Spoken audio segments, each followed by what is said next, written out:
Alright guys, this is a follow-up from a mechanically actuated variable turbo, the 351 VE for the 6.7 Cummins. I ran this, I actually got this on my truck a while back. It worked absolutely fine. The main difference I noticed is when you're cruising down the highway, if you have to lift for whatever reason and get back into the throttle, it was sharp, it was right there. Whereas before I had to wait back for the engine to get back on point. A little bit off the line difference, but mainly when you're back into the throttle cruising down the highway. The problem was with turbo bar. These have a lot of turbo bark when the spring snaps back quick. So when you lift off the throttle, you got to kind of control it. If you don't, it's gonna bark. It's gonna go out of its mind. So that's it. As long as you control your foot coming off the throttle, you're good. I would suggest running a blow-off valve. Synchronic makes a piston actuated blow-off valve that looks pretty good, and then you wouldn't have to worry about it. You can just lift your foot off the throttle any way you want and you'll be safe.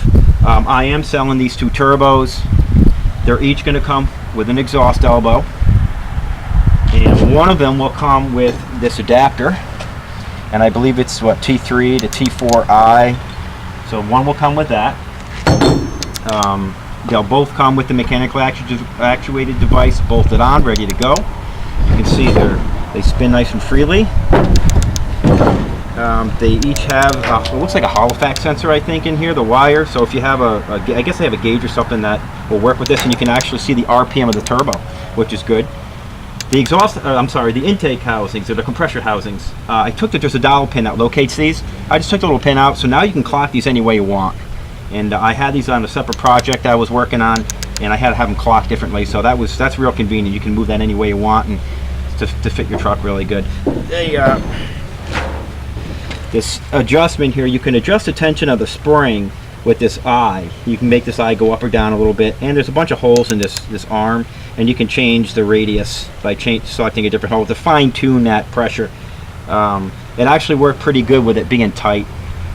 These screws, there are set screws on either end of the control for the collar.